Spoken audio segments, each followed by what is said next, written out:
बरतानिया के शहर रॉचडेल में महफिल पटवारी शेर खानी सैफुल मलूक की महफिल का चौधरी नजर जट, चौधरी नवाज और उनके साथियों ने एहतमाम किया, जिसमें पाकिस्तान से आए हुए मशहूर मायानाज शेर खान, मास्टर अब्दुल शकूर, हाफिज याकूब, लाला नूर हुसैन और राजा मोइन ने अपने अपने अंदाज में फन का मुजाहरा किया, शायकीन को बंगड़े डालने पर मजबूर कर दिया। महफिल में ग्रेटर मैनचेस्टर के अलावा बरतानिया भर से कसीर तादाद में लोगों ने शिरकत की और शेर खानों को खूब दाद दी। महफिल का आगाज तिलावत कुरान पाक से हुआ। स्टेज सेक्रेटरी के फ्राइज राजा तारिक रब्बानी ने सर अंजाम दिए, जबकि राजा खालिद परवेज, साबिक मेयर ब्लैकबर्न, राजा इफ्तिखार, चौधरी कमर गंगाल, अंसर भट्टो, राजा वाजिद कियानी, लाला सफीर अहमद, चाचा अली असगर मेहमान खसूसी थे। महफिल में चौधरी लियाकत हुसैन, चौधरी मसूद, चौधरी अल्लाह दिता, सावल सफीर, चौधरी याकूब, चौधरी शाहिद इकबाल, राजा उमर, मिर्जा तारक, पीके कल्चर ग्रुप के अलावा दीगर ने शिरकत की। प्रोग्राम के ऑर्गेनाइजर नजर जट, राजा हफीज, चौधरी नवाज जट ने तमाम मुअज़्ज़ज़ मेहमानों का शुक्रिया अदा किया। बहुत ज़बरदस्त प्रोग्राम हुआ है।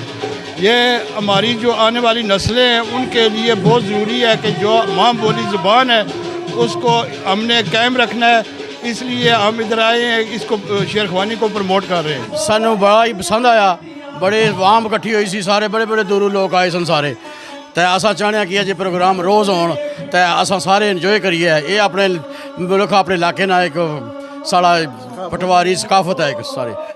मैं इस प्रोग्राम ने मुबारकबाद नज़र जट की और इन साथियों ही देना कि इतना अजीम प्रोग्राम इन थोड़े जे टाइम कराया और कामयाब प्रोग्राम कराया। बाकी असा अपनी सकाफत जिंदाबाद, कोई भी सकाफत ना खेल है, असा पेश है।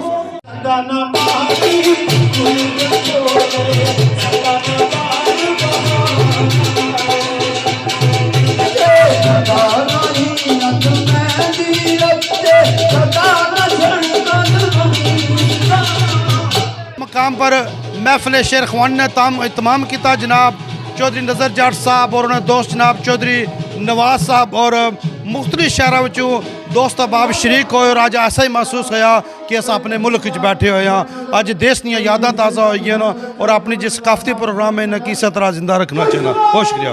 इस तरह के प्रोग्राम होने चाहिए। साड़ी सांझी सकाफत है पठवार और कश्मीर में, क्योंकि साड़ी आने वाली नस्ल है जी उसने वास्ते बहुत ज़रूरी है अपनी सकाफत और अपनी ज़ुबान जानने वास्ते इस तरह प्रोग्राम बहुत ज़रूरी है।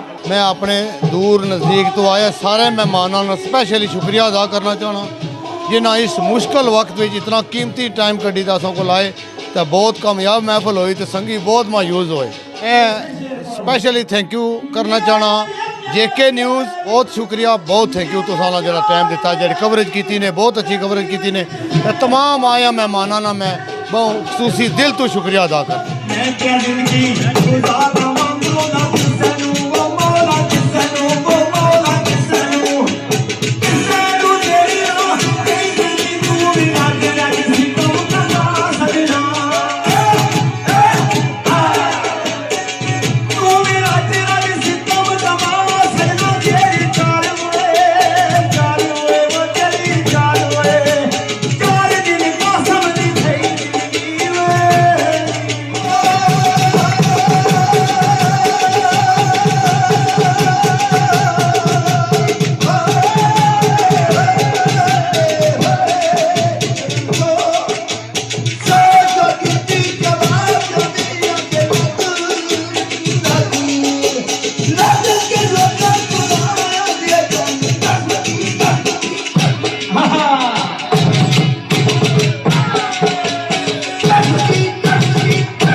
अपनी सखावत को तैयारगार में ज़िंदा रखने के लिए ऐसी महफिलों का इनकाद हमारी आने वाली नस्ल के लिए बेहतरीन ज़रिया है। Nadeem Arshad, JK news, Rochdale, बरतानिया।